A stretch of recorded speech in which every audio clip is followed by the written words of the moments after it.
Okay, let's see. Is everything good here? Let's see, that's off, that's off, that's off, that's on. And the stream looks like it's going. Alright, I think it's good. Alright, then let's go ahead and get this started.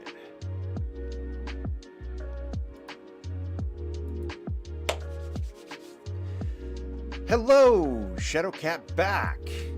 Oh, it's going to be an exciting one today. I decided to redo things, and we're gonna do things a little bit differently now. It's going to be fun. So, hello, welcome back. It's me, it's Shadowcat. We're back doing Magic the Gathering stuff, and it's going to be fun! Because we just did a whole bunch of stuff for creature types, and I'm not going to throw it all out. I promise, we're not starting over from scratch. However, I did sort of kind of follow through on what I was said I was going to do last time, kind of separating things into creature types and classes, and I've got it mostly straightened out. Sorta, kinda. It needs better formatting. But I went through and I went to the wiki. I took down everything that was classified as a race. I took down everything that was classified as a class, and honestly, there's not as many classes as I thought there would be. I really thought there would be more. However, it might be because they didn't really classify things like soldier as a class, and so I'm not sure if it's quite the if it's quite as comprehensive as I wanted it to be. I'm not positive on that one, not yet at least. I mean, it might be, it might not be, because like when I look at the classes, and let me just pull this up real quick. So here's where I'm kind of hung up on this a little bit, and maybe I just didn't look in the right place. Let's go ahead and just bring everything in right now. I'll need my spreadsheet, of course. We've got that. I'll need my browser. So we've got that. And this right here, this is classes, okay? And this is actually kind of more specifically talking about stuff that was brought in with the Dungeons & Dragons stuff. And, oh, actually, right here is probably what I wanted. But I was looking at this, and it's got all of this stuff. It's got Artificer, Bard, Barbarian. It's got all the stuff here from the Dungeons & Dragons stuff. It's also got all the different talents from the Bloomsboro stuff. Now, this stuff right here, how usable it is kinda up in the air. Because, like, we do have barbarians and clerics and wizards and stuff like that. And as a matter of fact, we've even done them already. So if we come over here to the actual spreadsheet, and we come over here to where we were working, and don't mind this, I was just kind of messing around with this, with stuff. Come down to C, and I should have somewhere, yeah, like right here, cleric. So we already did cleric. But I don't think it's quite the same cleric as what we've got here. So let's just try this instead. Creature classes. Is this what I wanted? I think this is actually what I wanted. Yeah, this will be it.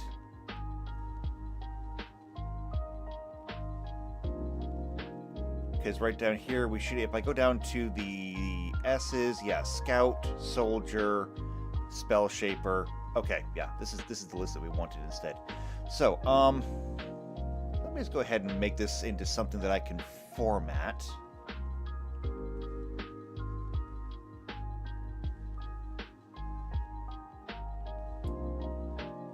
So we're going to take this and... Pretty sure I didn't add these in already, did I? Did I not? Let's see, Walrus, Warlock. Is Wizard even in here? Yeah, Wizard is already in here, but that's okay. That's okay. Because I started a different sheet. So, if you can't read this, that's fine. Neither can I. We're going to make it readable in just a moment. So let me go ahead and put this in here like this. And then we'll go ahead and default format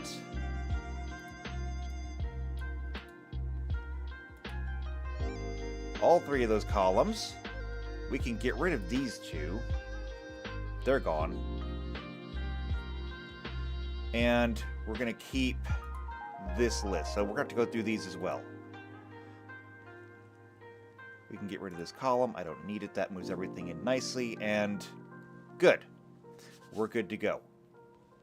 So I'll just go ahead and increase the font size here. 12? 12 is a little bit better. And this is what we got. And somehow I think the list actually got longer doing this. But don't worry, because it's actually going to be kind of okay. What we're going to do here is, now that we've got this, we'll be able to go through each of these. And it's going to be a little bit better because, for example, this column right here, this is all animals. I take a look at it. Frogs, goats, jellyfish, lizards, octopuses, oysters, etc., etc., etc. Every single one of these is an animal. And we've already determined what all animals are going to get. Because we came back to this one, we scroll all the way up, we determined that all animals are going to get a -8 intelligence, because that's what animals get. And that is going to fall right in line with what we were doing over here. Yeah, don't show this again. Bestiary. Actually, I don't want that. I want creature types. Animal.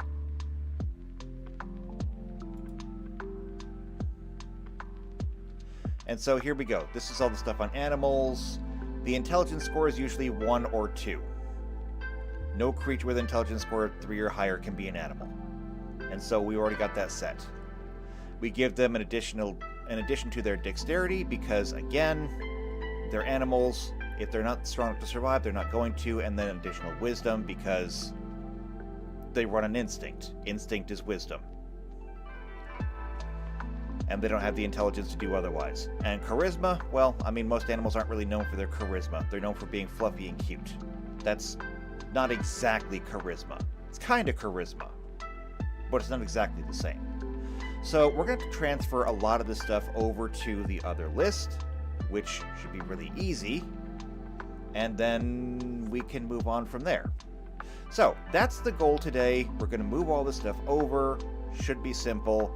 And then we'll get back to work on the list, which, again, should be pretty easy. I have a better idea what I'm doing now. But before we do that, let's go ahead and get into the chat because I've got people here already. Blizzard Star was the first one in today. Hello, Blizz. Good to see you. As well as JP. Good to see you, too. JP says, uh-oh, we're changing it as we go. Yes, yes, we are.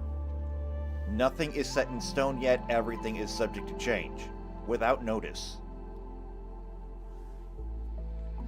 JPL says, sounds like margarita time. I don't drink, so I guess no margarita for me. I would say make it a virgin, but like if you're going to make it a virgin margarita, why are you even bothering?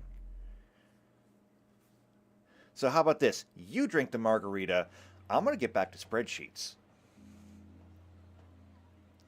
Alright, so one of the first things that I want to do is come over here to the creature types. Actually, no, not here. Creature classes. And we're going to back up a few. So they broke down the races into a lot of different categories. I mean, it says right here, the magic approach is a little bit different than the scientific one. In biology, the basic unit of classification is a species, which is defined as a group of organisms capable of interbreeding and producing fertile offspring. Yes, yes, yes. Here, they just kind of got it broken down this way. They've got humanoid races without their own subtypes. So, I don't know exactly what that means. I'm not positive. There's humanoid races, sapient non-humanoid races. So, for example, like dragons are here. Remember when we left off last time, we skipped dragons. And we skipped dragons specifically because dragons are a little bit harder to do. more specifically because dragons cover such a broad spectrum that it's hard to know what to do with them. And this actually helps us. Because if you go back in time and you look at, like, Legends of Dragons, the idea of the wise and mystical dragon wasn't nearly as prominent as the fire-breathing monstrosity was. I mean, I was just talking with someone the other day about the legend, the myth of Sigurd, which would be better known as Siegfried to most people nowadays. German folklore, he's the dragon slayer. He's like the original dragon slayer. The dragon that he slew was not exactly a genius, not stupid. It's kind of hard because the dragon that Siegfried slew was Fafnir, and Fafnir was complicated. Dragons here are complicated. The fact that we put them into sapient but non-human means that we can give them an intelligence score and stuff like that. It's going to be fine. It's going to be fine. So we're going to have to make a few adjustments to the table, and that's going to be okay. Like, for example, over here, I've got my humanoid races labeled, and I just kind of put everything under humanoid races. It was originally just races, but I'm going to break it down even further. And so, like, right here is where that list ends. So I'll just grab them, bring that down a little bit, make a space, and we can grab the humanoid races without their own subtype.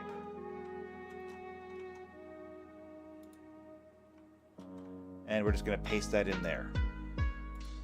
We'll default format that. I'll change it later. Let's see, the last one on here was the Wolfir. Where's that at? Was that not it? Yeah, Enoch. Wolfir?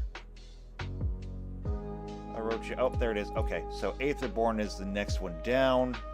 We'll slide everything down a little bit.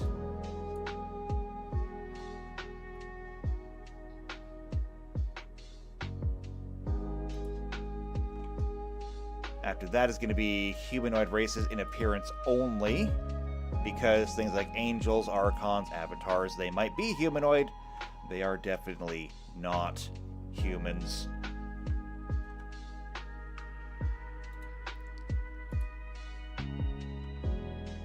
Okay, sapient non-humanoid races. So that's going to be the Beebles, things like that. Where are they at? Here they are.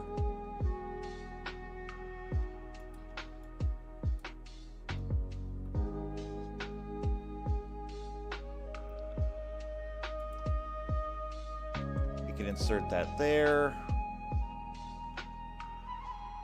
Non-humanoid races without their own subtype, that's going to be cephalids, which are octopuses or squids, thalids, or Sporolos, that's, you know, mushroom people.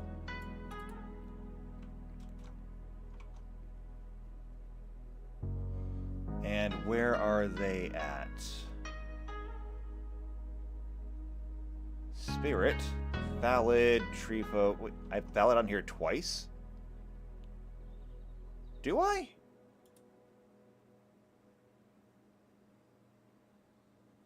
It is on here twice. Okay, well, I mean, whatever, I'll deal with it later. I will deal with it later.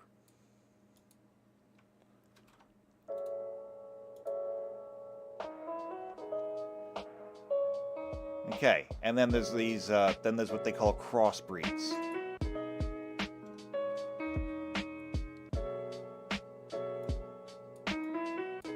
Now, how is a weird a crossbreed? I have absolutely no idea. But they said it, so it must be true. I saw it on the internet once. You'll never believe it. All right, so there we go. We got we got all those races done. Now, is there anything that we can bring over from our other sheet? Well, yes, actually. So, for example, we can just kind of go through these. Advisor is going to be plus wisdom, and we've got advisor over here. So we can do that. And I think I'm actually just going to format painter that one, and hopefully not crash everything.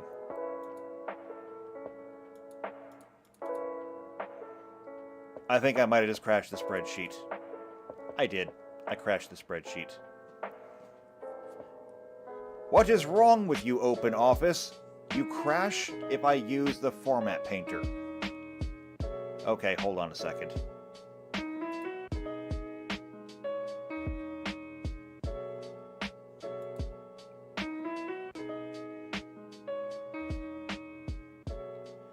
Give me just a minute, I'll get it back. See, this is how you know that we're doing it live. Because normally I could just edit this out. Let's see. In the chat, Blizzard Star says, the list. Yes, the list. Also, oh, I get it. In the style of the aliens from Toy Story. The list. We are chosen. JP says, don't spreadsheet and drive.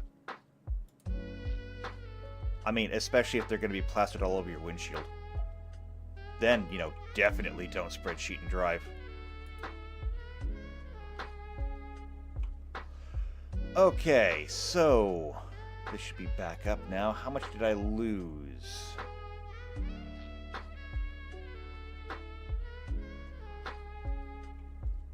Not that one. Okay, I lost a little bit. It's fine, though.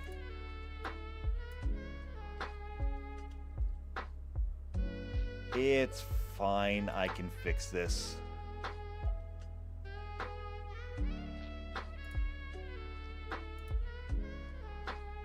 So let me just go ahead and make a few modifications.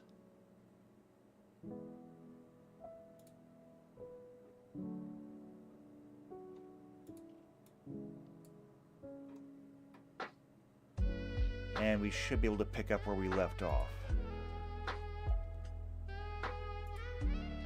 I gotta put the headers back in. That's the problem. I mean, it didn't save before I put the new headers in. And so I just gotta make the spaces again and insert those. And then not make the same mistake that I did last time. Because that just clearly does not work.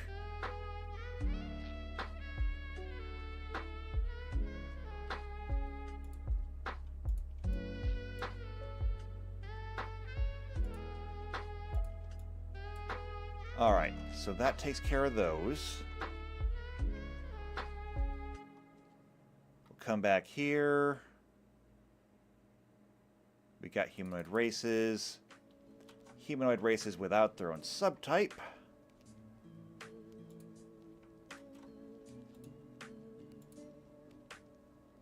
And yes, I know you can't see any of this yet. It's fine. Trust me, I haven't forgotten. I'm just going to quickly go through and get this back to where it was.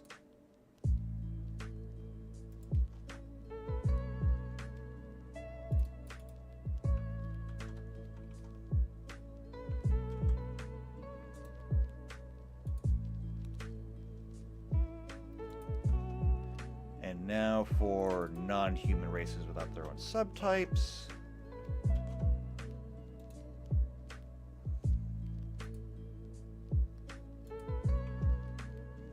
And crossbreeds. Now, I know it doesn't seem right. It didn't seem right, but trust me, this is actually going to save time in the future. It's going to be weird, but it will.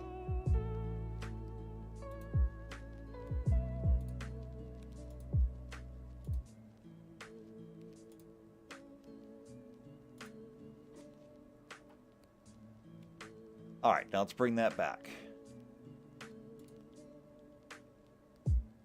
Perfect.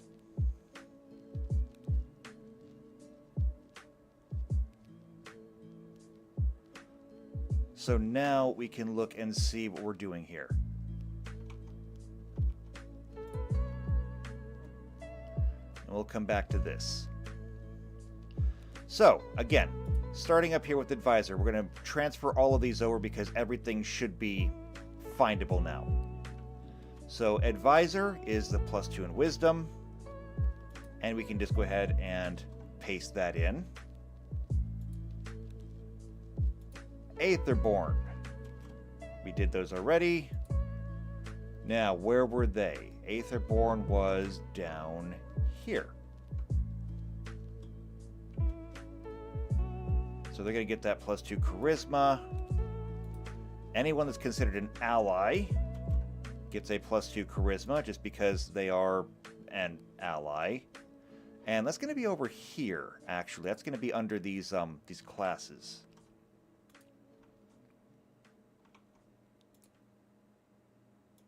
Angels get +2 Wisdom, specifically because they can be combined with other things. And Angels were right here.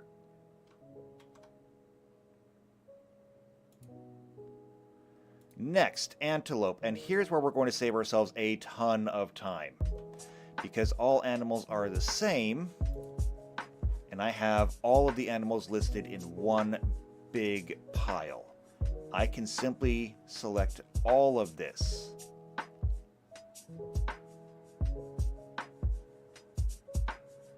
And let's see, I wonder where does it end? It ends right there at Worm. We can paste that in and all of our animals are just done. And yes, I realize that I have things in here like an elephant. Are elephants smart? Yes, elephants are undoubtedly smart for animals. However, they are still animals, and I'm not going to give them any higher intelligence than that. However, we can always, double check ourselves, okay? We can do that. Let's look at an elephant. What are we doing for elephants in here?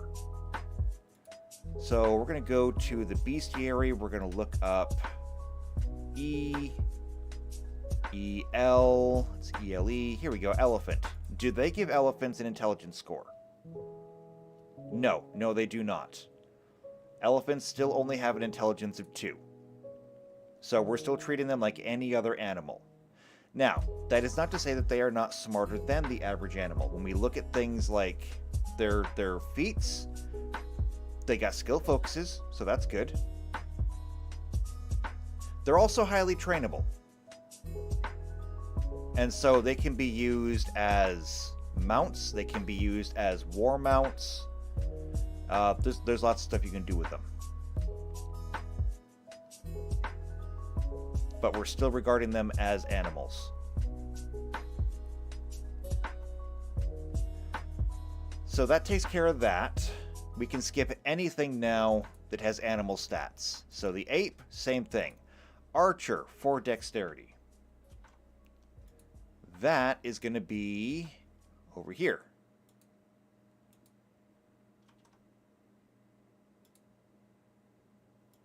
Next is an Archon. That is not a class. That's going to be over here.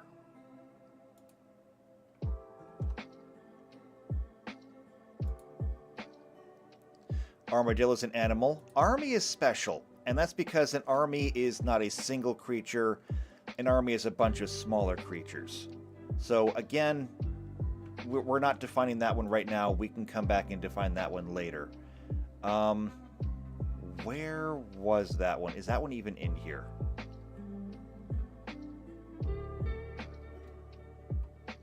Yes, it is. It's under class. So that one's just gonna be special. Okay, Artificer. We gave it +4 intelligence. Maybe that was undeserved. Maybe it should have some kind of negative penalty on it. I'm not positive.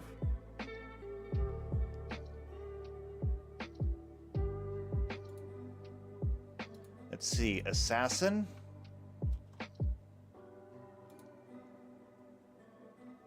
Goes there. Next is Assembly Worker. Now, Assembly Worker is actually a race, but they're part of the artifact creatures.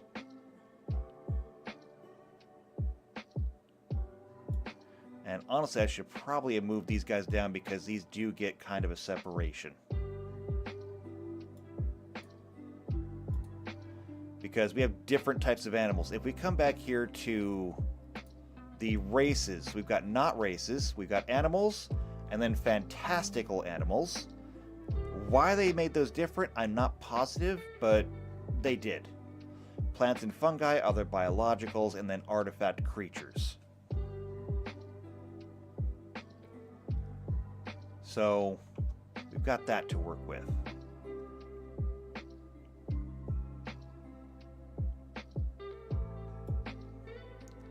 And I can go ahead and make some space here for these as well.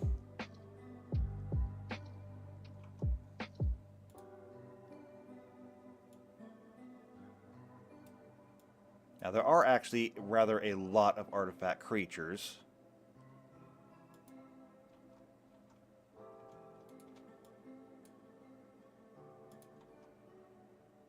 And then the last ones are going to be the egg, orb, sand, and wall.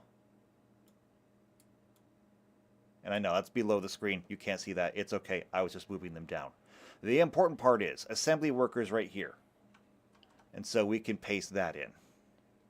Assembly workers don't really get a bonus because, I mean, they're just kind of programmed to do one thing.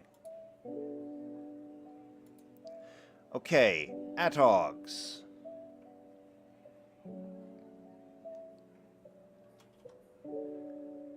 We can go ahead and copy that.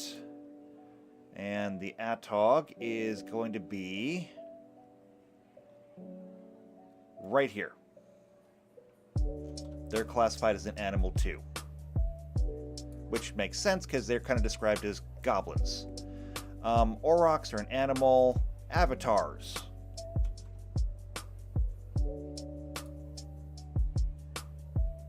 They're going to be up here with the rest of the angels and stuff.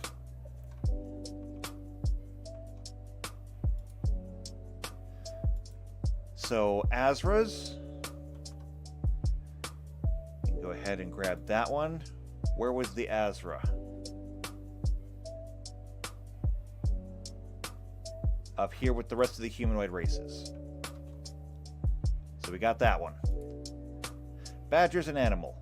Barbarians. That is absolutely a class. We can put that right there.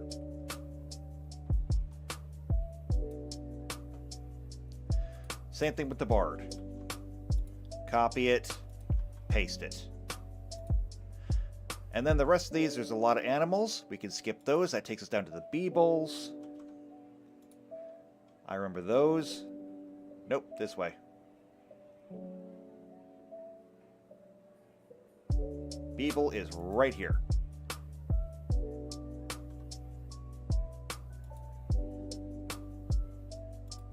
Berserker. That is going to be a class, I believe. Yep, it's right there. And so things are getting spread out a little bit.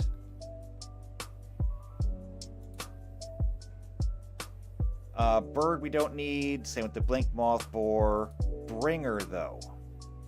We need that one moved over. And where is a Bringer? It's not a humanoid race without the subtype. Here it is. It's under the humanoids in appearance only.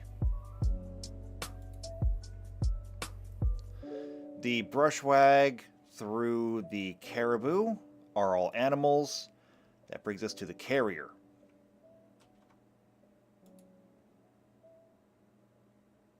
And the Carrier is a what? Centaur, Cyclops. It's not a race.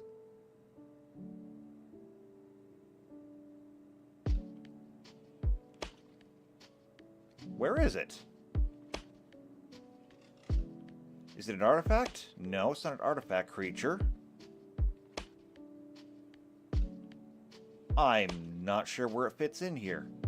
Is it missing?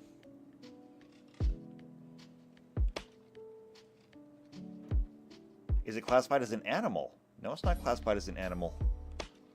Weird. Is it even on this list? Ah, okay, there it is. Found it.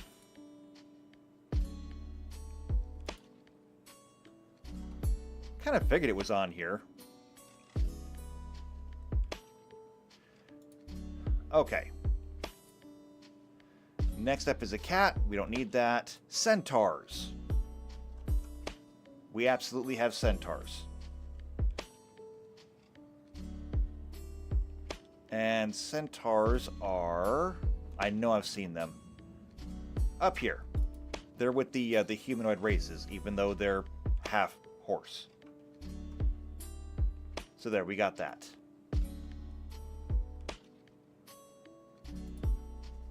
Let's see. Chimeras are considered an animal, so we got that.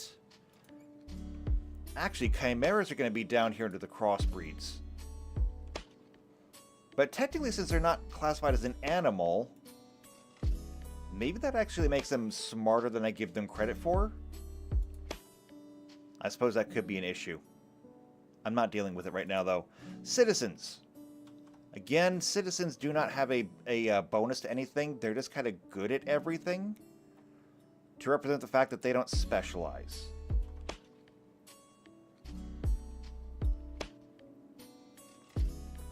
All right, clerics. Next one down, because we did skip child. We're not summoning children. So we got our clerics, clown, because as a matter of fact, we actually do have to have clowns. Cockatrice is an animal. Construct does not get anything. And so that'll be down here, I believe.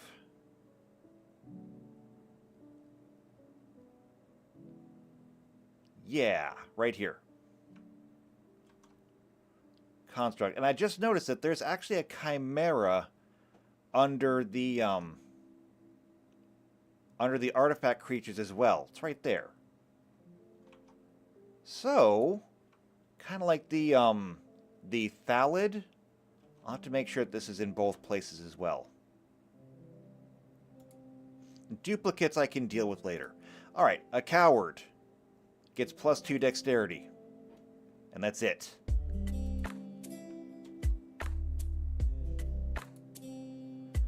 Coyote, crab, crocodile, they're all animals, so we don't need to worry about them. Cyclops gets +2 wisdom. And Cyclops is over here in the humanoid races, because they are. The Dothy gets +2 dexterity.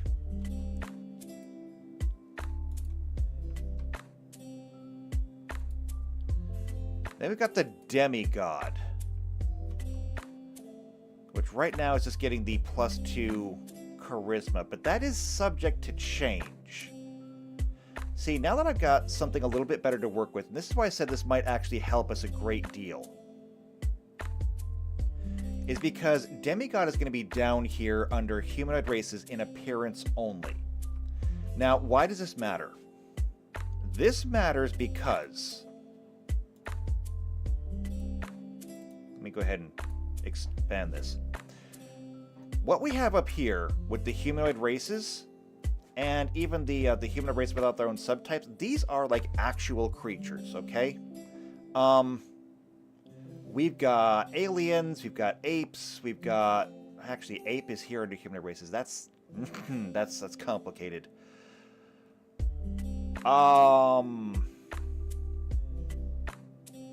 That would imply an intelligent ape, and there are intelligent apes out there. We may have to be a little bit discriminating with this one. for now, I'm going to copy this over.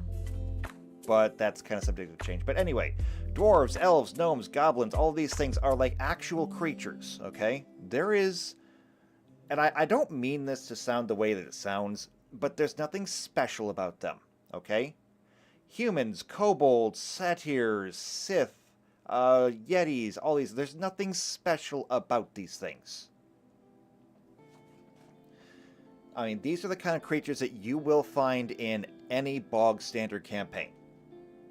Even when we get down here to things that don't have their own subtype, we're talking about things like avens, bearfolk, kappas, kitsunes, nagas, stuff like that. These are all creatures that are in the bestiary. And these are pretty normal. Like, if I looked up a, actually, let's go really fantastic here. Let's go with the kitsune, okay? I'm willing to bet if I come over here to the bestiary that I have one. Do I? Let's see. I need K's. K, K-A, K-I. Actually, I do not have a kitsune. I'm a little surprised that I don't have it. A little surprised. I'm not completely surprised because it is from a completely different setting, but I still thought I would have stats for it. Let's see, JP says owlbear, to which Blizzard Star says, yes. Hold on. That'd be an animal, wouldn't it? Like, I'm almost positive that would be an animal. Do I have it?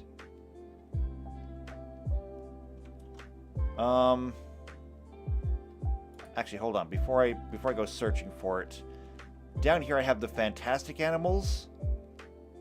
So I have a cockatrice, dragons, gargoyles, leviathans, etc., etc. Pegasus, pest. No, actually, they do not have an owlbear in here. At least that I'm seeing. Let me do a quick search. Owl. No owl on the page at all. I'm almost certain owlbear is a thing. Also, that's a Rust Goliath. You don't want to fight one of those. Owlbear.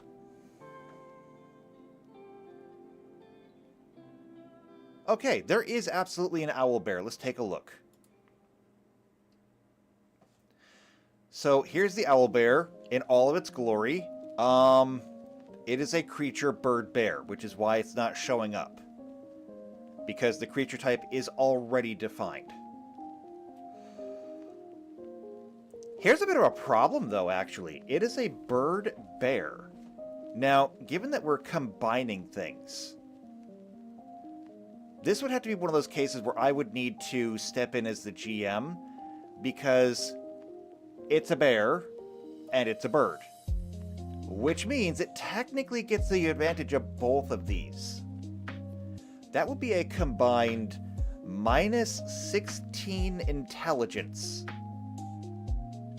And then a +2 dexterity and a +2, or +4 dexterity and +4 wisdom. I'm actually fine with giving it a +4 dexterity and +4 wisdom. I think that's great. I love it. However, it cannot have a minus 16 intelligence. You are not allowed to have an intelligence of less than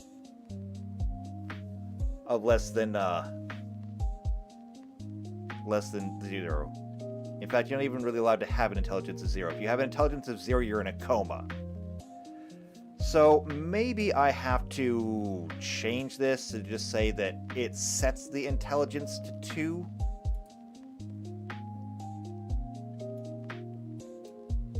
So set int to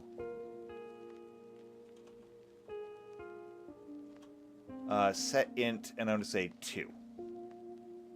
Okay?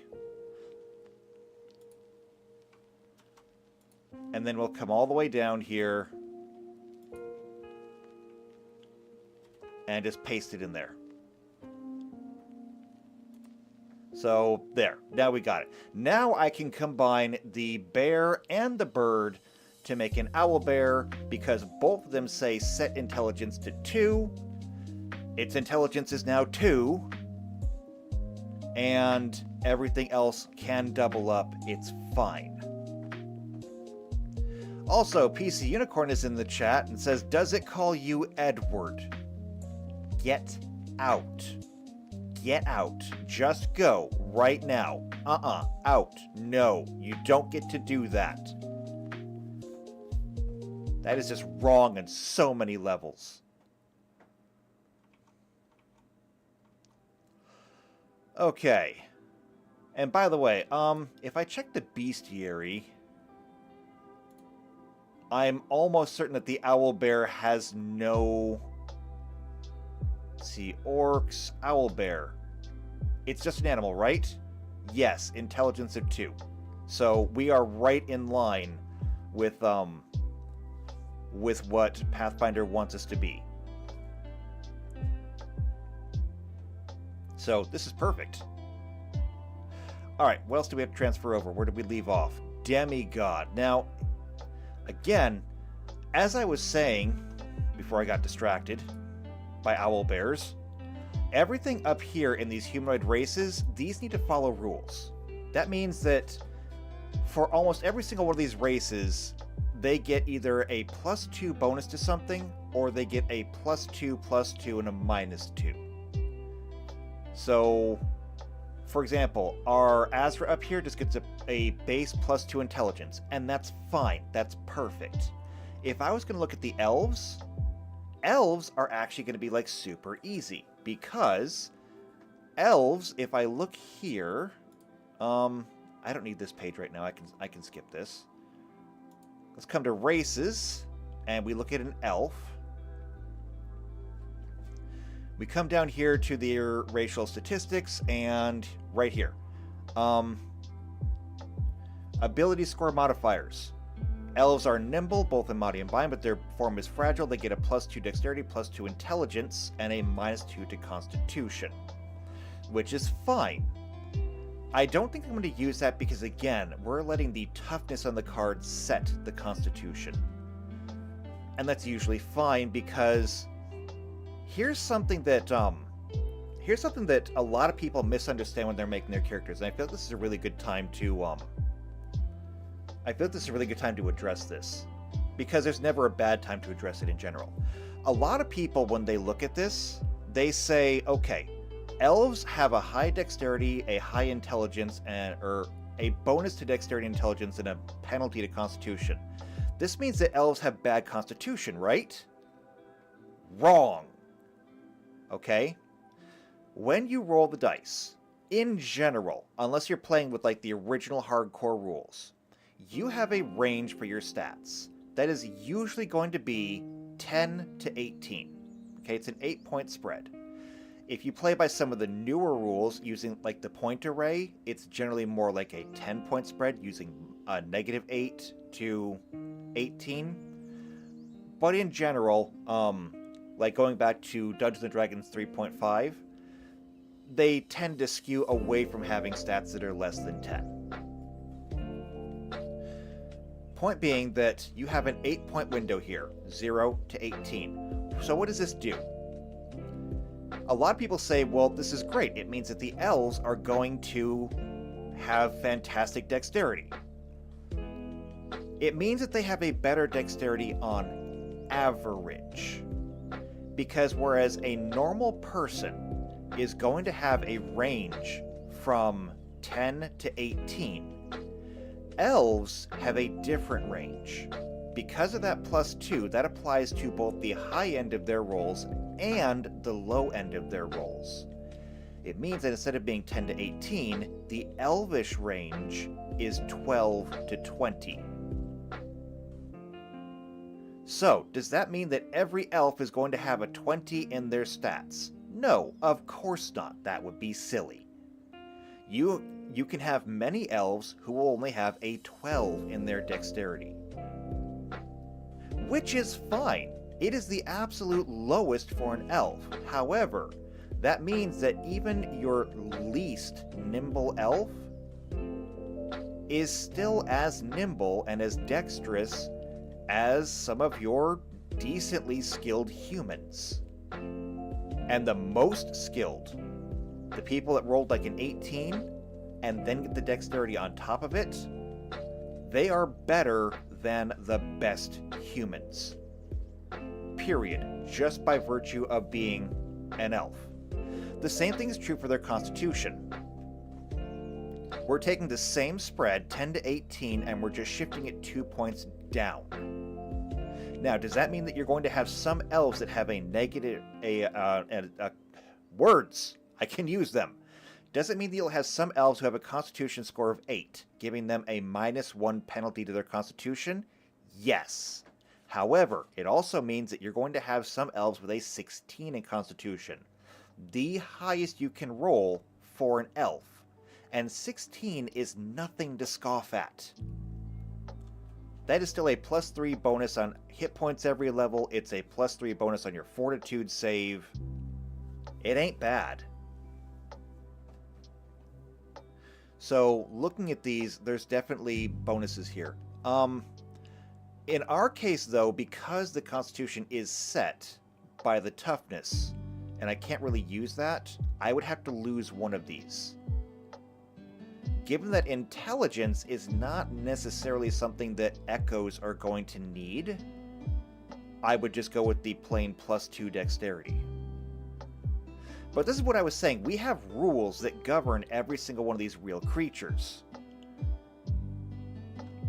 When we get down here into these humanoid races in appearance only, we're talking about angels.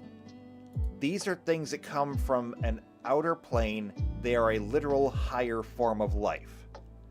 They don't necessarily need to abide by our rules. Archons, same thing. Avatars, same thing.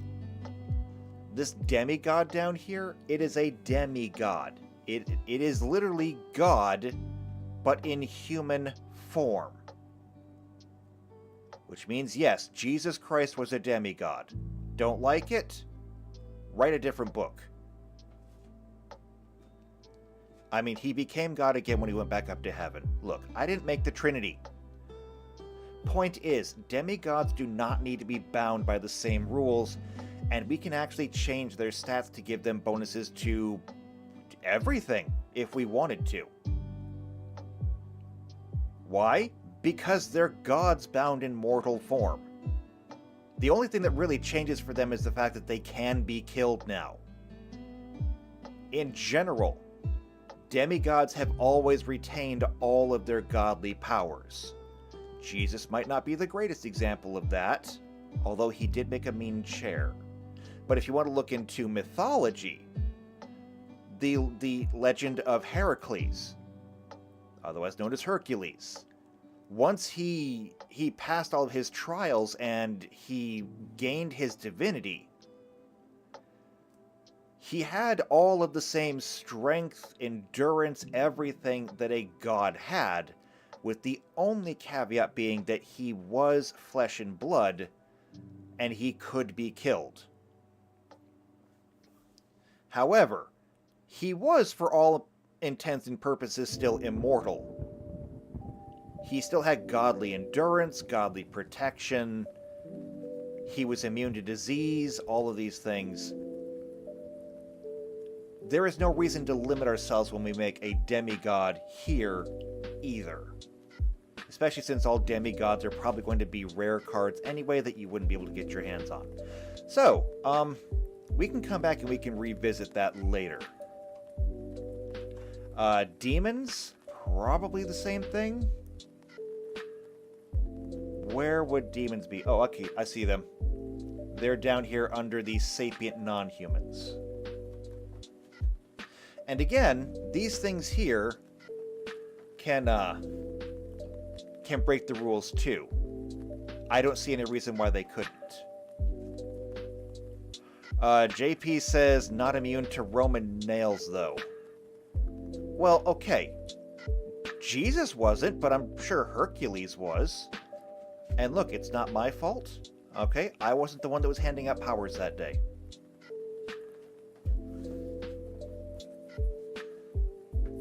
Jesus was a perfectly serviceable demigod. He just rolled low stats, okay? He was a charisma tank. Alright?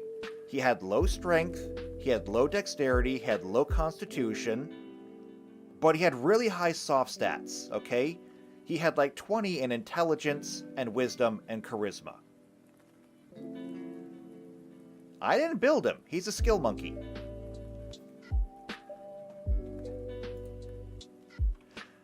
Okay, what else we got?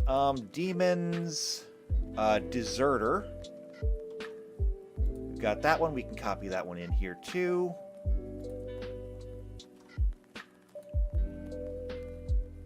And I mean, what we're going to do with these, I'm not sure. We may need to go through and review some of these because perhaps these should only give one bonus, or based upon whatever they're best at, like whatever their core stat is. Like, for example, Assassins are rogues, and we gave them both dexterity and intelligence because they're rogues. However, the core stat, like the one thing that rogues rely on more than anything else, is usually dexterity. That, and again, since it is an echo, they don't really have an intelligence of their own anyway. So, again, we can revisit it later, though. Detective. Again, another one that we can revisit later, but we've got it. Devils are going to get more intelligence. They're going to be down here with demons.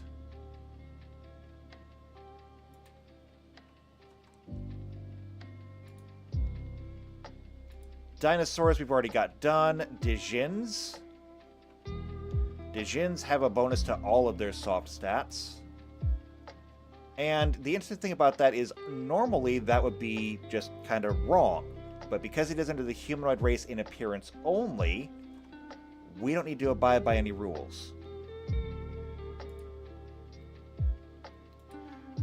Doctors. They're going to get a bonus to their intelligence and wisdom. That's going to be up here.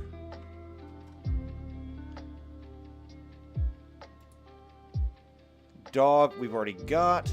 Dragon. Oh, and Drake. So we're basically caught up to where we were. So why don't we go ahead? We'll start with dragons this time, and we'll get that knocked out. So, dragon. And now's where we can finally get back to the wiki and just start going through some of these. Actually, do I want to do that? Because we're not using this list anymore. We're coming back to this one.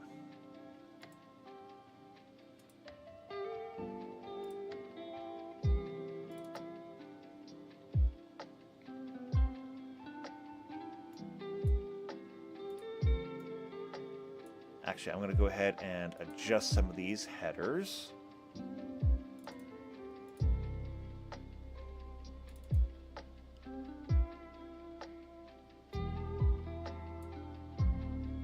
Just so that I can kind of shrink things down a little bit, make it a little bit more readable.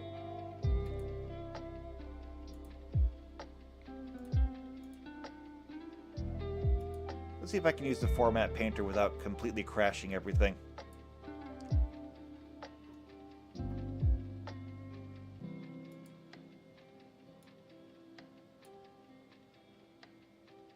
It appears so. Miracle of miracles. Alright, that looks much better now. Okay. So let's go with this list, and we're going to start going through a lot of the humanoid races to start off with. We'll get to the more interesting ones later. Again, I still think this is going to save us a lot of time. So next up is going to be dryads then. The problem is that dryads are not really a playable race. So if I come to the bestiary, I absolutely have dryads. I mean, these are classic fantasy. I go to D, I go to dryad, D, D, O, D, I, D, R, D, R, A for dragons, drakes. I need D, R, Y. Here we go, dryad. Strange Beautiful Woman has flesh that seems to be made out of wood and vibrant hair that resembles leaves and blossoms. So it's a fae.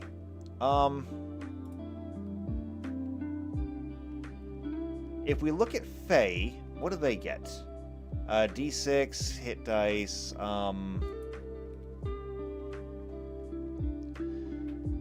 base attack bonus is equal to half total hit dice. They have good reflex and will saves. Not so much on the fortitude. So I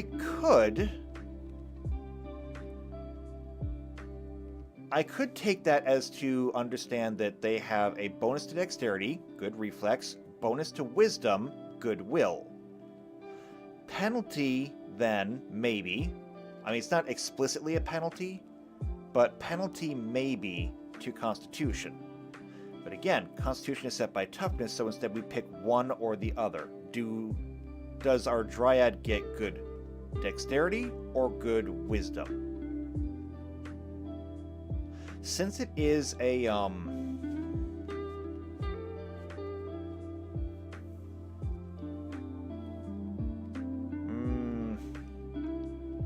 since it's going to be, or it's a regular race, I wonder. Let's come back here. I want to find dryads. Show me dryads. Do we have dryad class combinations? There's the Bloom Wielder dryads. They are just dryads. Blossom dryads are just that. The Dryad Arbor, that's a land. It's a land creature, but it's a land. Ah, here we go. Dryad Militant. Perfect. So it's a creature. It is a Dryad Soldier. Now, I don't know what a soldier is going to give because we haven't done soldier yet. We haven't gotten there.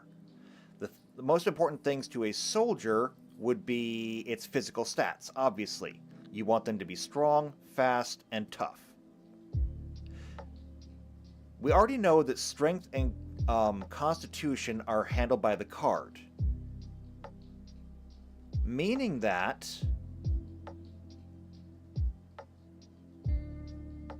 and I'm going to skip ahead a little bit here.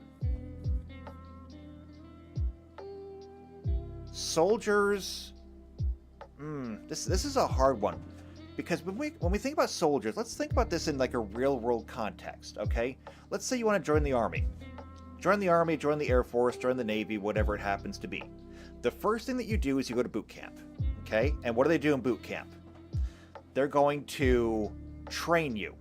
They are going to do strength training, okay? You are going to be drilled, and you're going to work out, you're going to do exercise, you are going to get stronger. They're going to drill you for your dexterity, okay?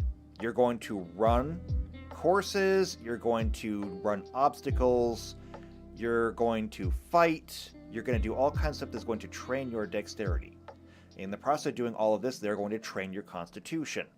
You are going to get more endurance. And so that's going to go up as well. And JP says, gotta run. Have fun. See y'all later. Well, thank you, JP, for coming in. It was good to see you again. Hope to see you again soon. And you know what? If you can listen in, all the better. And JP says, boot camp also has academics. I was getting to that. You interrupted me again. Anyway, though, yes, JP is right. So you're going to do academics. Some of it is going to be like actual book learning. The rest of it is going to be literal drill instruction. They are going to teach you literally everything. How to dress, how to move, how to pack. They're going to teach you the tools that you're going to get. They're going to teach you the weapons that you're going to get. You are going to learn things, whether you like it or not. Wisdom, however, wisdom is a little bit different. Every soldier is expected to have a certain level of common sense. Whether they decide to exercise that common sense is debatable. But every soldier is expected to have a certain level of it. I'm not entirely certain that I would call it a bonus to wisdom. Not from, like, boot camp. I mean, an old soldier is going to have tons of wisdom, but that's true with anybody who's old in any field. An old soldier will have a great deal of wisdom. So will an old wizard. For that matter, so will an old cobbler. Or an old farrier. Wisdom comes with age. So I don't feel like I would give the soldier a bonus there. And then charisma. Soldiers are not exactly known for being the most charismatic bunch. They're good to go to the bar with. However, that's kind of where it ends. Oh, also JP says, also you learn how to tie knots. I gotta say, I was in the Scouts. I never learned how to tie knots. I know how to tie exactly one knot. I can tie a square knot. Why? Because it's super easy. All you do is just tie your shoelaces and then tie them again backwards. It's actually come in handy more times than I would admit. Like, if you want a knot that doesn't go anywhere, that's it. So, soldier could absolutely get a bonus in intelligence, I think. Because they have been taught to do things. Now, what does that do for our character? Because we already know that the creatures do not have their own intelligence because they're just an echo. Technically speaking, just like your character can technically not be smarter than you are, no matter how many languages they learn, no matter how many skills they have, if you can't creatively think of how to use them, your character can never be smarter than you are. Your character will have the same problem. Your character could summon an archmage of some kind. But your archmage that you summon cannot be any smarter than the planeswalker. It's a manifestation of their will and direction. But what giving intelligence to an echo would do is give it more skills, and soldiers do tend to have skills. So if we were going to make this Dryad militant a Dryad soldier, I think that what I would want to do is to give the soldier an increase in its intelligence.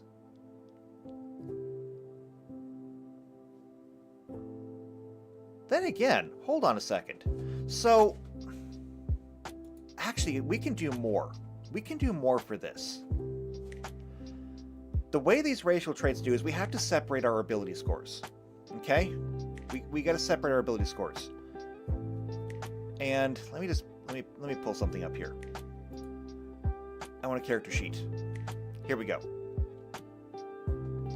Ability scores can be broken into two categories. Number one, we call these your hard stats. Okay? Strength, dexterity, and constitution. Why? Because these have direct impacts on the world. The strength is how much can you carry physically, how much can you hit something, how much can you push something, how much can you move the world around you in some way or another. Dexterity is how well you can move around the world around you. Constitution is how well you can endure the world around you. They're all tied to physical space. They're called your hard stats. The second three, intelligence, wisdom, charisma, these are called your soft stats.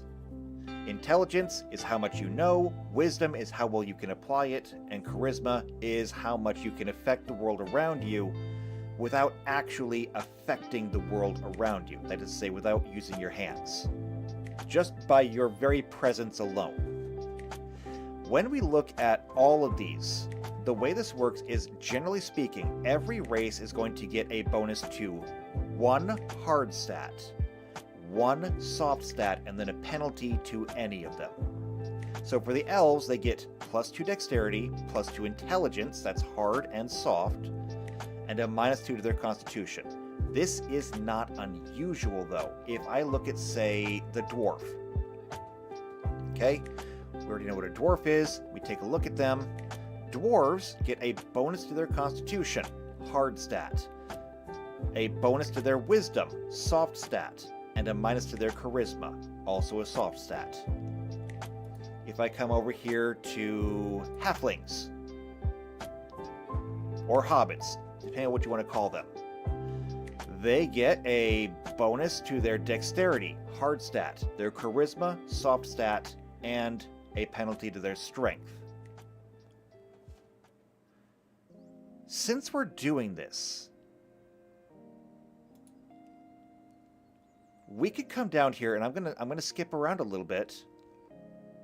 I'm gonna go ahead and say that the soldier, here it is. The soldier is gonna go ahead and get a +2 to their dexterity.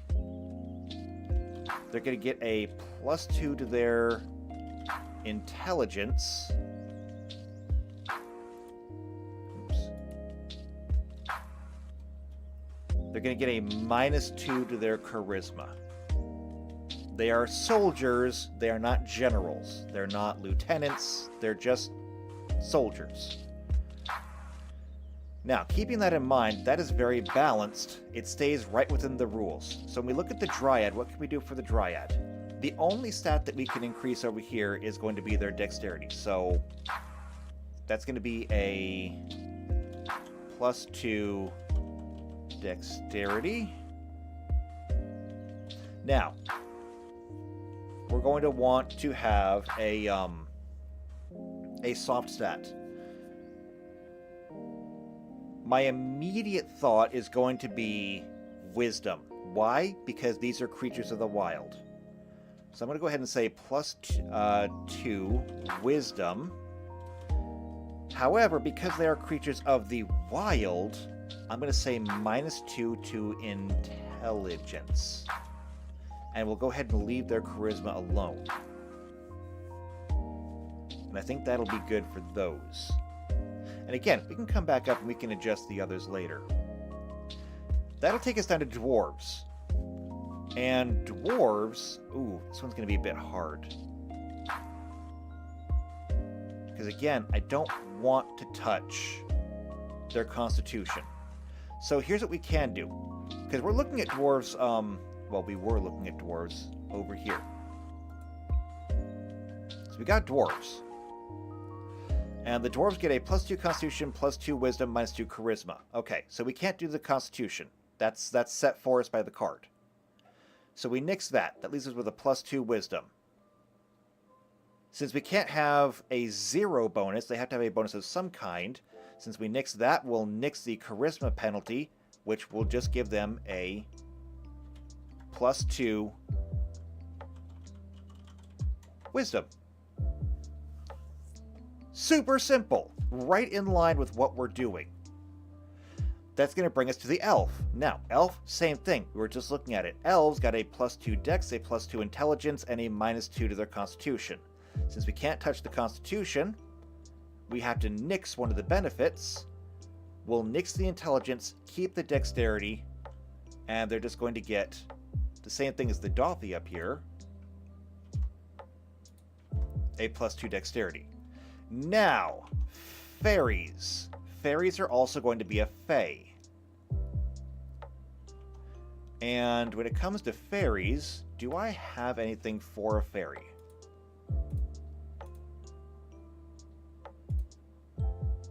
It's going to be down here in the E's and F's. E's. Oh, wow, there's really not a whole lot of them. Okay, that's fine. Fairy, F-A-E.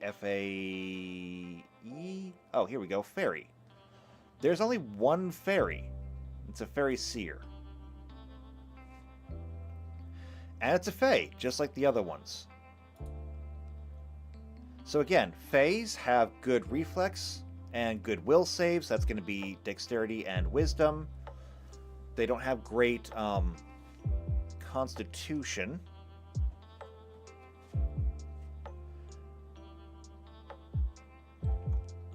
Given that they're Faes,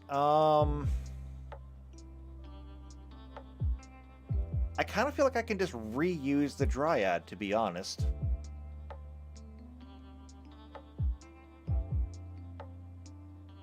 Yeah, I feel like I can do that. It's either that or just give them the +2 to dexterity, because it's the only hard stat that I have stuff for. But if I look at a fairy, what kind of intelligence do they have? Fairy Seer? It is a CR7 fairy. Has an intelligence of 18. It has an intelligence of 18, it has a charisma of 19, and a wisdom of 16. So maybe we should be penalizing the wisdom instead.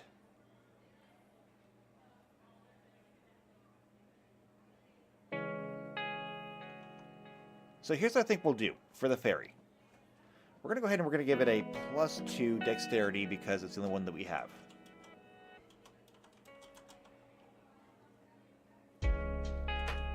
I'm going to go ahead and I'm going to give it a +2 to its charisma. The reason being, that's its next highest score. And then a -2 to wisdom, because that was its lowest score. And we'll leave it like that. Okay. Next up, giants.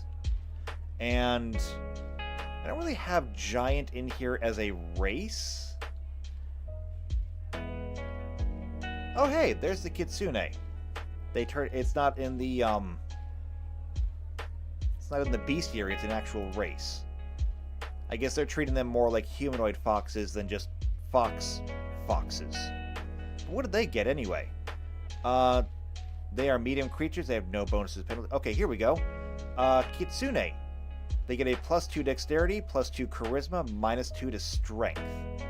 Since strength is automatically set by the card, we have to nix that, which means we have to lose one of the bonuses. I'm inclined to nix the dexterity for them and just give them the +2 to charisma, because they're known for that.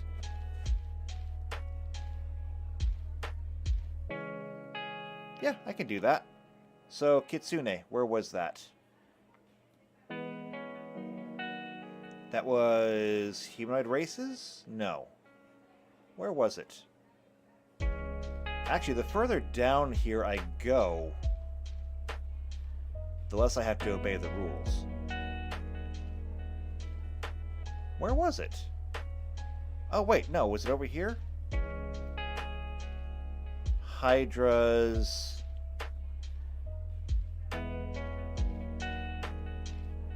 I know it was in here. Also, I need to fix that header. There we go.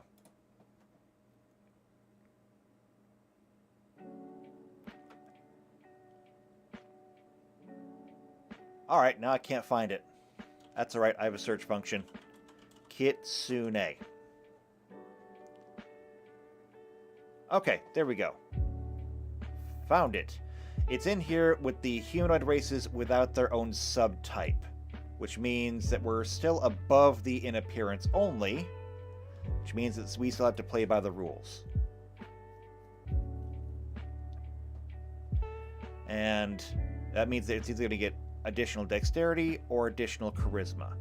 Honestly, as much as I want to give them the charisma, for an echo, it's not as useful. So I think that what I'm going to do is I'm going to just give them the dexterity bonus, because this will benefit them more in the long run. Okay. Getting back to what we were doing. Giant. I don't even have a half giant in here. which I guess is kind of understandable. That's okay. We can come back to the bestiary. We can get to giants from here. Giants, right here. So here is just like the general overview because there are a lot of giants. Ash giants, cave giants, cliff giants, cloud giants. There's a lot of them.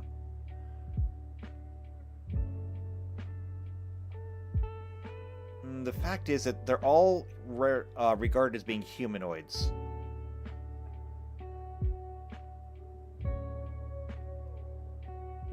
So I'm just going to come over here to a true giant and take a look. Wow, there's a lot of them actually. What do we want to look at? Because there's a ton of them. I mean, what would be like the giant? I have an idea. I have an idea. Let's just go ahead and look at giant in the cards and see what we get. Axe grinder giant, beanstalk giant, belt of giant strength, benthic giant. Pretty sure we don't have that. B? No, we have bronze, not benthic.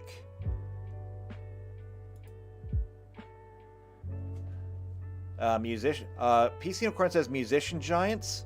They might be. I get it. I'm not going to tell anybody else. If you don't get it, that's your fault. But that's funny. Let's see. Blood Fray Giant. I know I don't have that. Bonebreaker Giant. No, I don't have that. Bone Crusher. Boon Weaver. Brine. Bulwark. Callus. Realm Cloaked. I know we don't have that. Giant Killer. Cinder. Cinder Heart. Craven. What do I have in the seas? I'm looking for one that I have just... Cave Giant. Did we see a Cave Giant? Craven, Cinder...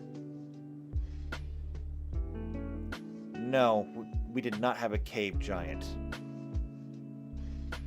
Crystalline, Cunning, Cycloptean Giant. Desolation, Doomwake, Earthshaker. Is that one we have? No, most of these are named after whatever terrain they inhabit. So we should probably find something along those lines. Fire Giant's Fury. That's a sorcery, not a creature. Frost Giant. We have a Frost Giant, don't we? Free to Frost. Here we go, yeah. Perfect. We'll use you as the example then. Alright, so take a look at your stats. Frost Giants, massively strong. Of course they are. They're a giant. But we don't need to worry about that. Same thing with Constitution. Dexterity is 9. Very low. Intelligence is 10. Also pretty low. Wisdom is 14. Charisma is 11.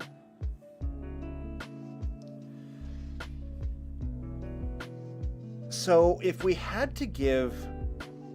We got to keep this balanced, so it can only be either a single bonus or double bonus in penalty. Since dexterity is not great for these guys, it's the only hard stat that we can actually affect. If they don't have a good dexterity, then we can't give them a double bonus, because it would have to be in there. Which means, I think, that what we're going to do is we're simply going to give them a... +2 to Wisdom, which is going to put them in roughly the same category as the Cyclops. Alright. That one's pretty easy. Next up is Gnome, and we actually have stats for Gnomes. Let's take a look. Gnomes, they get a +2 to Constitution, +2 to Charisma, -2 to Strength. This one is super easy. Bonus to Constitution, penalty to Strength. Both of them are set by the card. Both of them cancel each other out anyway. That leaves it with a +2 Charisma. That is just great.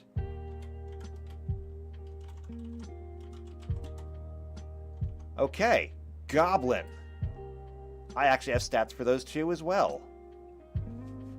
just in case, you wanted to play a goblin character. Why would you want to play a goblin character? I have no idea, but if you wanted to, you can. So, let's see, integration. I don't want integration. I want to know what your ability scores do. Here we go. Goblins are fast but weak and unpleasant to be around. They get a +4 to dexterity and a -2 to strength and charisma. Okay. This is why they're not a standard race. +4 to dexterity is enormous, and technically speaking, this one is broken because this is not equal. This completely cancels. Okay, actually it is equal, and that's the problem. There's no bonus here. So, in order to give it a bonus, we would have to give it even more dexterity. Now, what we can do is this. Strength is canceled out because it's on the card. If we do that, we get rid of the strength entirely. That means it gets a +4 dexterity, -2 charisma. And that is a stat that we can keep. So +4 dexterity, -2 charisma. And that works. Okay, next one is the Gorgon.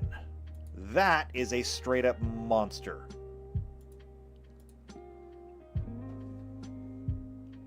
And there it is. Gorgon.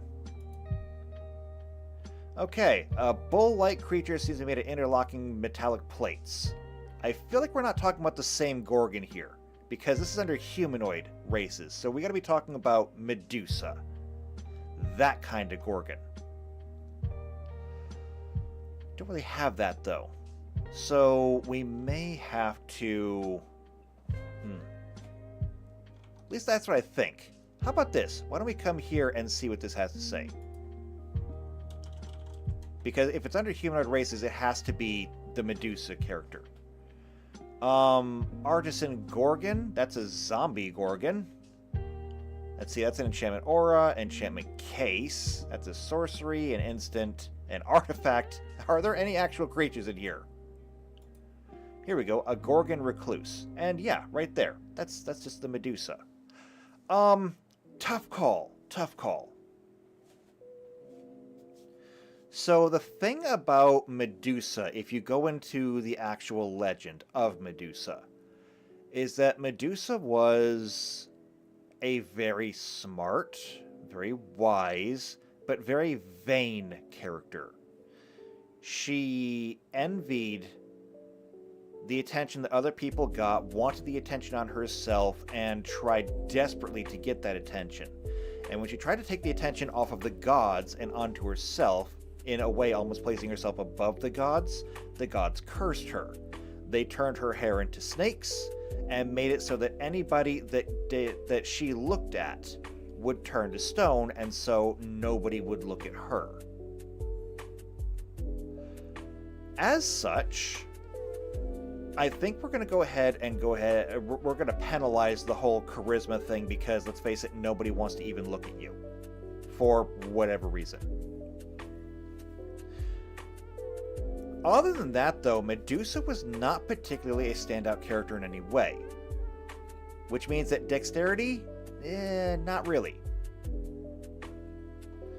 So, no bonus to dexterity means we don't necessarily have to penalize the charisma, but we're not going to give a bonus for charisma either. That just leaves us with intelligence and wisdom. Given that the Gorgon, Medusa, was cursed by the gods for challenging them, probably means that she's not exactly the brightest bulb on the wire. So instead of giving a bonus to wisdom, we'll go ahead and give one to intelligence.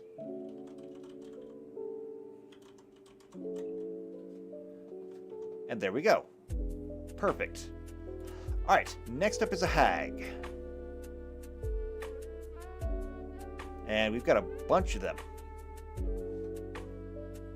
So, hags. Whenever 3 types of hags gather anywhere, it becomes a coven. But I mean, it's a hag. Hags are basically just witches.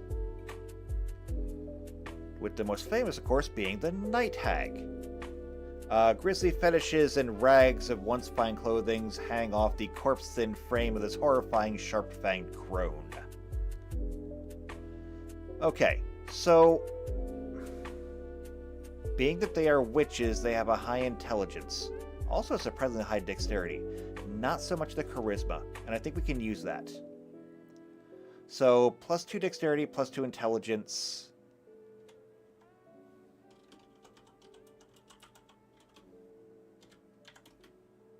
Intelligence. But they are hags, so -2 to charisma. It's okay, they weren't using it anyway. Halflings. We have halflings. And, see, we're going to come up here, look at the halfling, because I don't remember it anymore. Didn't commit it to memory. +2 to dexterity, +2 to charisma, -2 to strength. Okay, so since we can't do the strength part, we have to nix one of the others. And I think we'll nix the charisma. We're going to go ahead and we're going to, we'll get rid of the charisma, we'll just give them the +2 to dexterity. They are just harder to hit. Alright, humans. Now, in the game, if you play human, you don't get an ability score set like everyone else does. You get a +2 bonus that you are allowed to put anywhere you want. It's because humans are regarded as being very adaptable. Because of that, I can't really penalize anything. What I think that I will do is just by virtue of being human.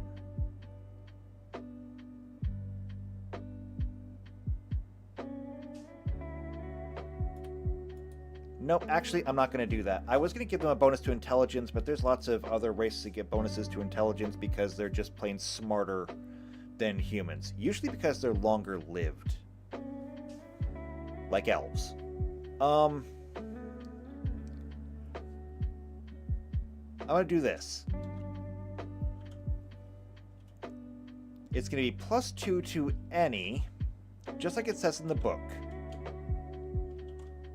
But I'm going to put a caveat in here. So it's +2 to any, except, it's a very loud motorcycle, except for strength, constitution. Because again, those are set by the card. Alright, next up is going to be the Kithkin.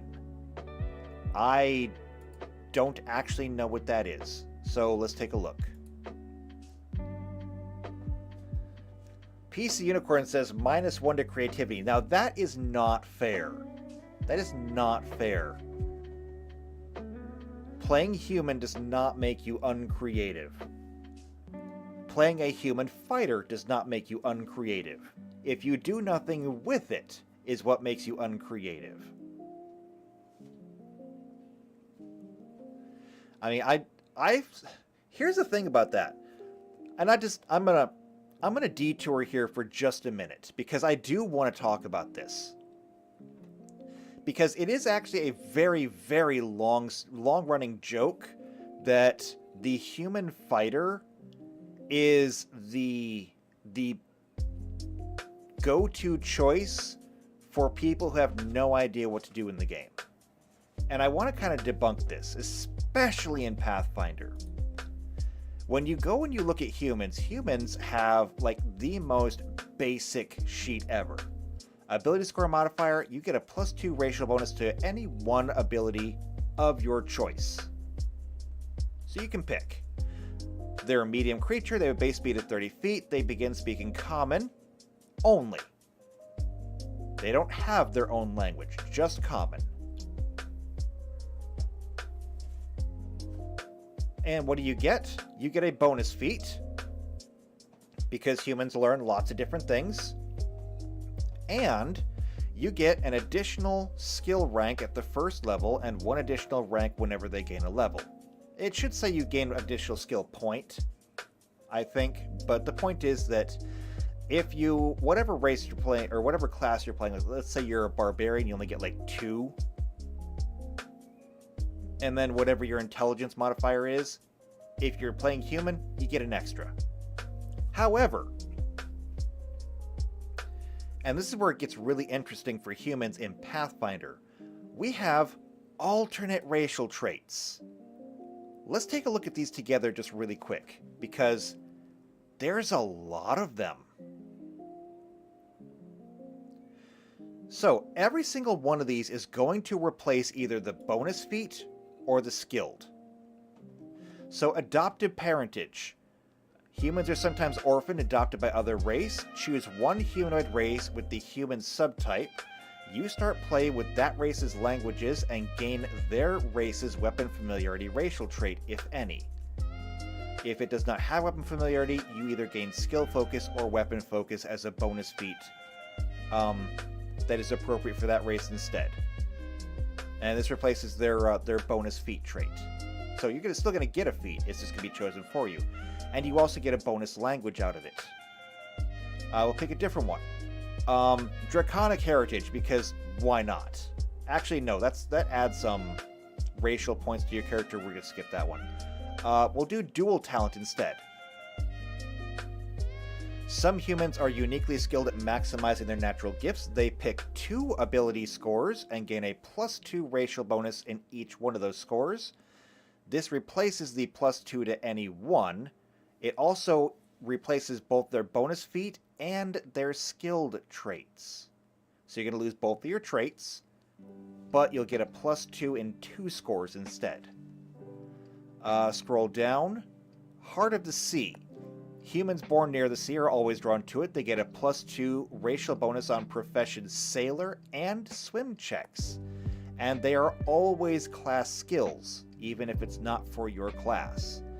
You can hold your breath twice as long as normal. Spellcasters get a +4 racial bonus on concentration when attempting to cast underwater. You get all of this stuff, and it replaces your skilled trait. Scroll down a little bit more. Silver-tongued. Humans are often adept at the subtle manipulation and even putting even sworn foes at ease. Humans with this trait gain a +2 bonus on diplomacy and bluff checks. In addition, when they use diplomacy to shift a creature's attitude, they can shift up to 3 steps rather than just 2. This racial trait replaces skilled. So even just picking your race by using some of these alternative traits can turn your human from being just a bog standard, I get an extra feat and skill point, to being somebody who actually comes from somewhere. I mean, if you were to take the Heart of the Sea, or what were the other hearts? It's, here we go. Heart of the Fae, Heart of the Fields, the Mountains, the Sea, the Slums, the Snows, the Streets, the Sun, the Wilderness. You pick any one of those and it automatically identifies your character as being more than just a human. But it gets better. Because then we go to Fighter. Now, your typical fighter is just that. They are the master of the weapon. They get heavy armor, they get shields, they get swords, axes, spears. They're good with whatever they can fit in their hand. But here's where it gets different. So firstly, if you're playing Pathfinder, every fighter gets armor training and weapon training. Now, what does that mean? It says, starting here at the 3rd level, they learn how to be more maneuverable wearing armor. Whenever they're wearing armor, they reduce their armor check penalty by 1. They increase their maximum dexterity bonus allowed by 1, which means that if you've got really high dexterity, your armor class probably just went up by 1. And every 4 levels thereafter, they increase these bonuses by 1 each time, to a maximum of a -4 reduction to the armor check penalty and a +4 increase to the maximum dexterity bonus. Meaning that when you look at some of the armors, some of them have 0 dexterity bonus to them, meaning that you're just not that nimble while you're wearing it. However, a high-level fighter is absolutely nimble in even the heaviest of armors. Also, in addition, they can move at their normal speed while wearing medium armor. At the 7th level, it moves up to heavy armor. It's great. Weapon training. So they get a +1 bonus attack, or +1 to their bonus on their attack rolls and their damage rolls. And every 4 levels thereafter, they get to pick another group of weapons, as noted below, to train in. They get a +1 bonus on attack and damage rolls when using anything in that group. And the groups are here. There's axes, heavy blades, light blades, bows, close combat, which is usually like gauntlets, crossbows, double weapons, firearms, which I think is awesome, flails, hammers, monk weapons, natural weapons, polearm. Oh, by the way, natural weapons, that includes unarmed strikes. So, if you decide that you're going to specialize in natural weapons, normally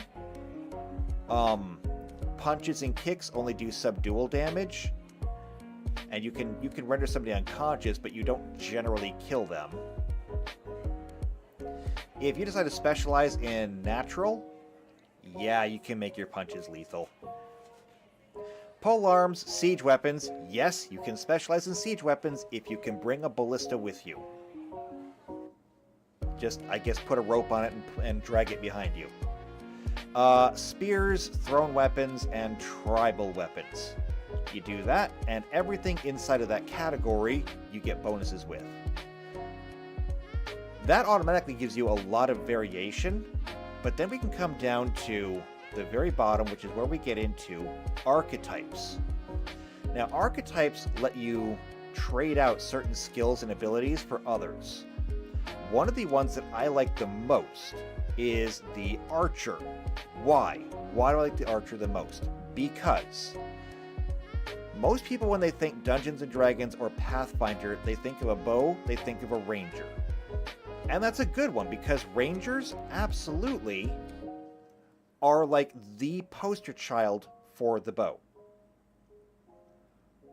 But they're definitely not the only ones. Second to the archer, of course, is going to be the rogue. Most people pick rogue and they think daggers, sneaky, knifing people in the back. Yes. While that is true, there is almost nobody who is going to appreciate a good bow or crossbow as much as a ranger than a rogue. Because their ability to strike from range, to strike accurately, and even sometimes score critical hits or sneak attacks with one is amazing. But what if you don't want to play a rogue because you're intimidated by all those skill points? What if you don't want to play a ranger because you're worried about magic and how complicated magic gets? What if you just want to shoot a bow at people?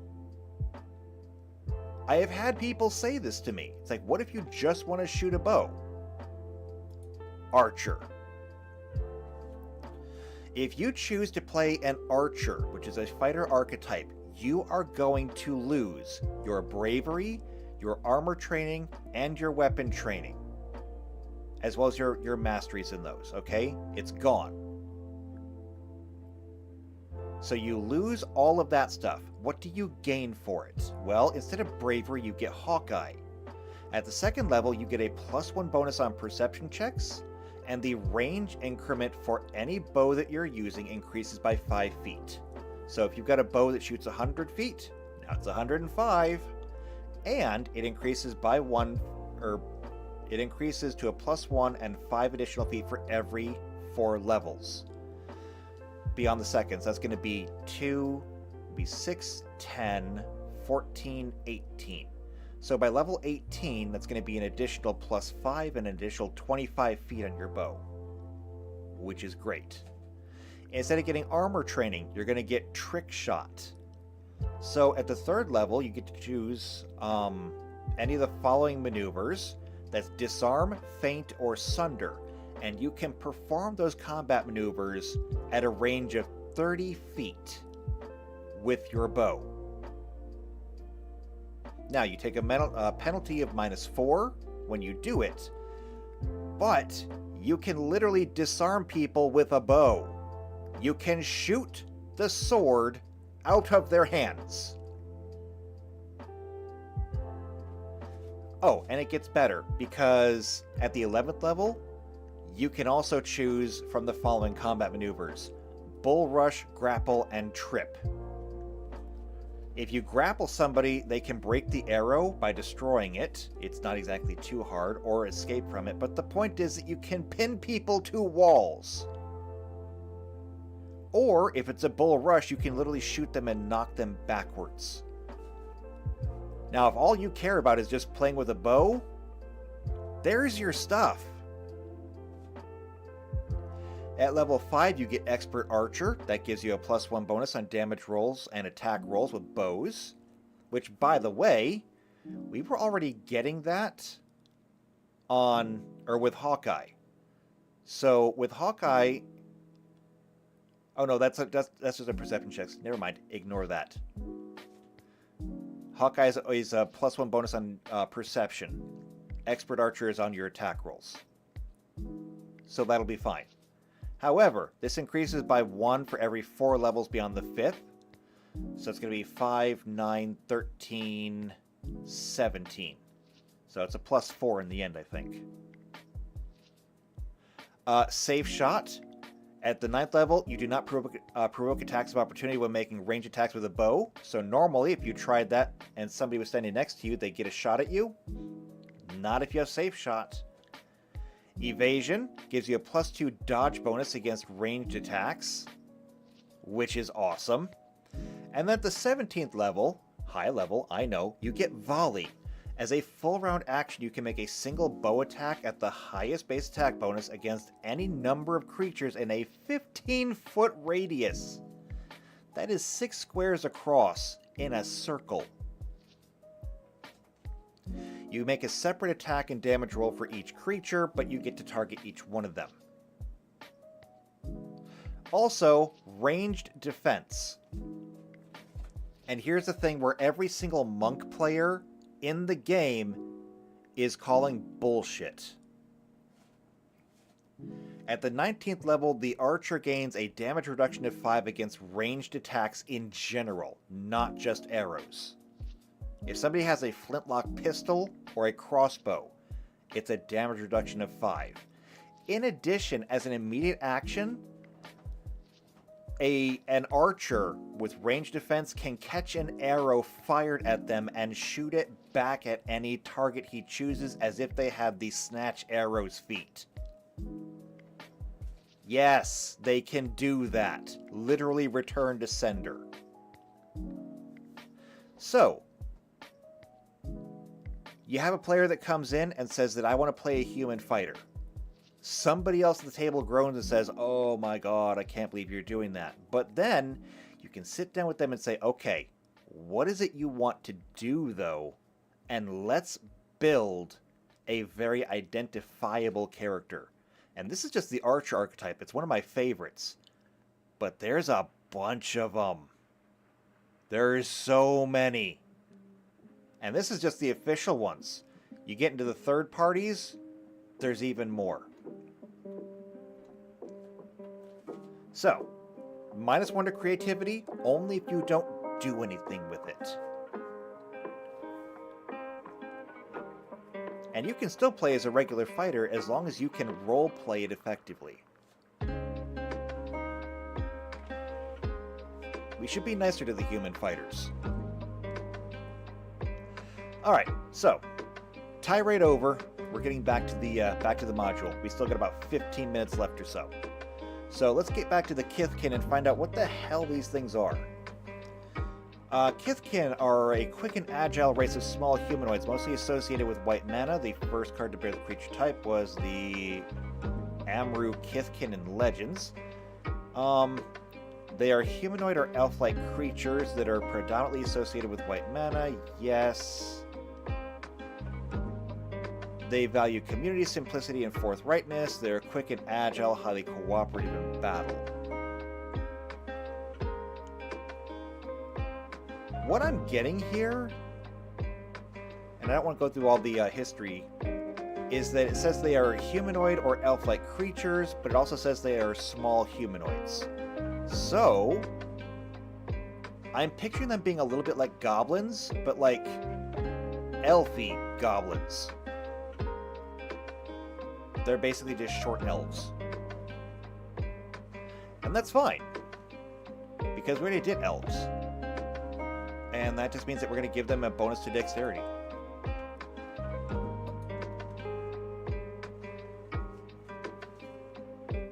So that makes that super easy. Next up is going to be kobolds. And the funny thing about that is I actually have stats for that. Kobolds are right here.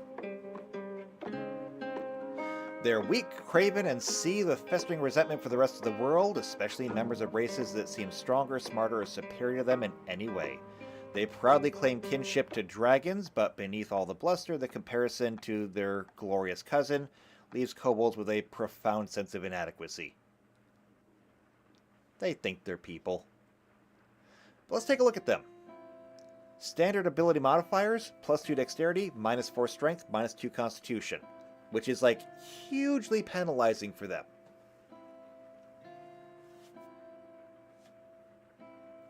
So, what we're going to do is, since Strength and Constitution are just completely irrelevant, given those are assigned by the card, that just leaves us with the +2 Dexterity, and that's what we're going to get them. You're going to get a +2 Dexterity. And that makes that real easy. Okay, next though is the core, and I have no idea what these things are.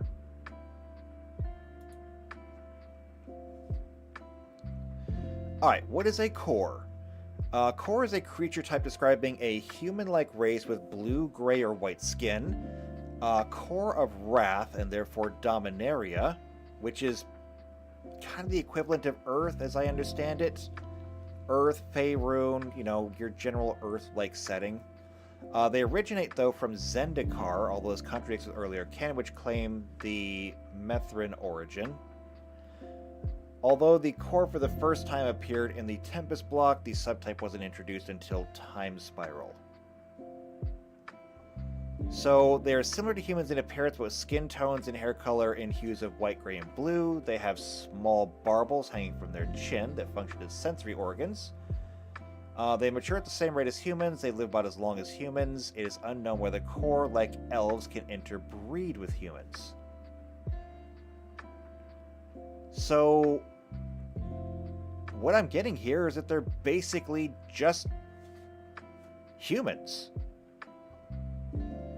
Essentially. There's a different color. So, I'm going to go ahead and copy the humans and put that down there. It seems to be the best way to go. Alright, which is going to take us to merfolk. And I think that I can do that one. Because I think that's going to be down here in Races Unknown. Yeah, here we go, merfolk. So, obviously, merfolk are not exactly common. Because it's really hard to play them. If your character specializes in being in the water, and everyone else is terrestrial, your character is getting left behind. Period.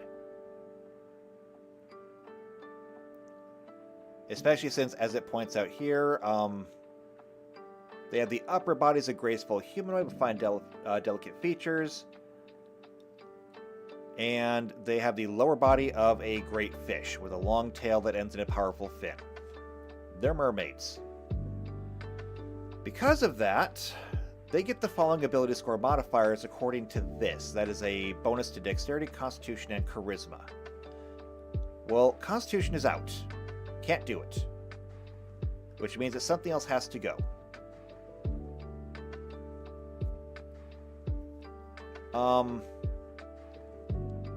And that's a hard one. Because generally speaking, unless you're playing a merfolk,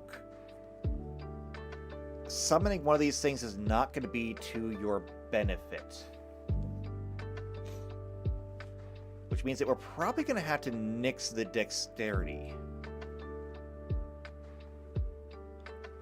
But I think what I'm going to do is this. I'm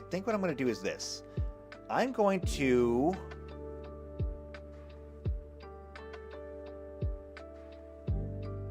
It does say here that they're amphibious, but, you know, they don't have legs.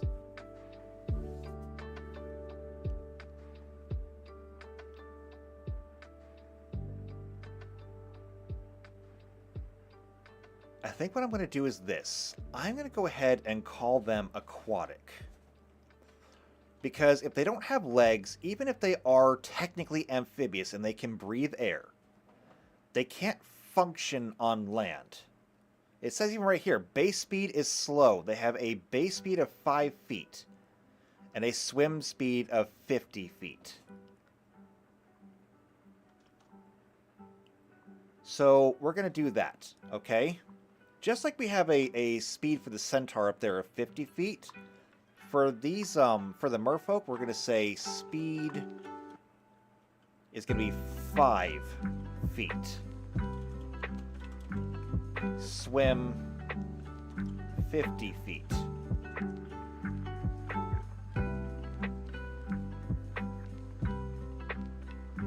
And then we can go ahead and we can give them, because we're not going to give, or we can't do the constitution, so we have to give them the other bonuses. I'm not going to give them the dexterity. I'm going to give them a +2 to charisma. And see, the Mr. Flosh is here. It's good to see you again. And the Mr. Flosh says, to be fair, merfolk and magic, Magic the Gathering have legs fairly often, more like the D&D Tritons. Possibly. I don't know. Let me look that up. So we're going to go into the advanced search. And I want subtype merfolk. Let's take a look at what we get. Oh, types. I want creatures. Add, search. Let's take a look at what we got. Wow, right off the bat. Adrix and Nev, twin casters? I mean, we can take a look.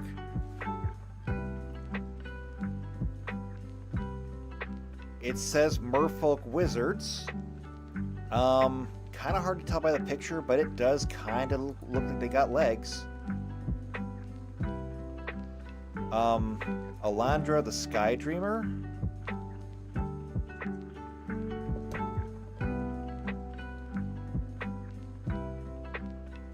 I think she's coiled up in something. I can't see the the lower body.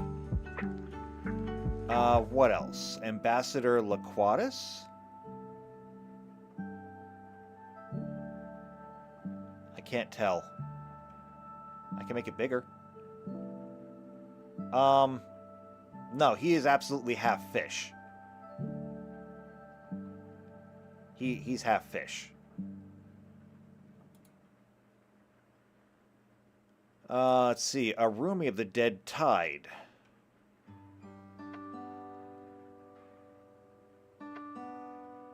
I can't tell. That could be legs and like a skirt, or that could be a tail.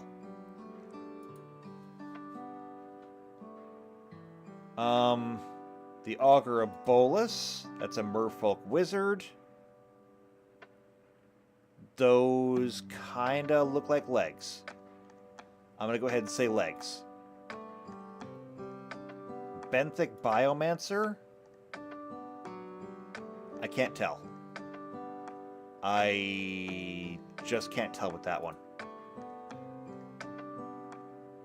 The Mr. Floss says, it may depend on the plane, actually. Lorwyn Murrow definitely are purely aquatic, but Ixian, or Ixalan, whichever it is, merfolk definitely have legs. And you know what? That is a fair point. That is an absolutely fair point. Because we are talking about the infinite multiverse, then we could absolutely have both. that is hugely problematic. Not gonna lie, that is hugely problematic. So here's what we may do. Okay, and I'm almost out of time here anyway, so this is actually a really good place to kind of wrap things up. Here's what we're gonna do. I am going to grab this entire list here.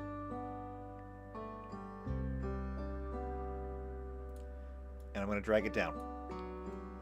Okay, I'm going to make ourselves another thing. And what we're going to do is we're going to go here and we're going to say merfolk.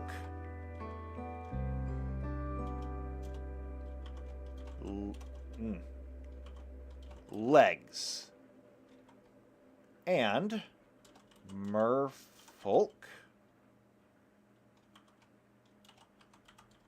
Tails. Okay? And this is where things are going to get a little interesting because this will be entirely dependent on the artwork. So this will stay down here, and this will be for merfolk with tails. This one right here, though, merfolk with legs, we can come back here to our merfolk stats. Obviously, the thing about base speed, completely out the window now. Which just leaves us with our regular stats, which is going to be the dexterity, the constitution, and charisma. We have to nix the constitution because that is assigned by the card. We either need to give a negative penalty somewhere, or we got to lose the dexterity or the charisma. Here's what I think I'm going to do. I'm going to keep the charisma.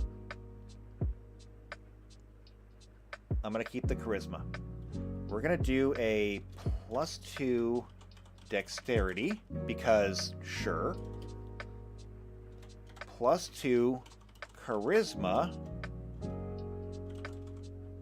because merfolk are pretty and they're attractive and people like them.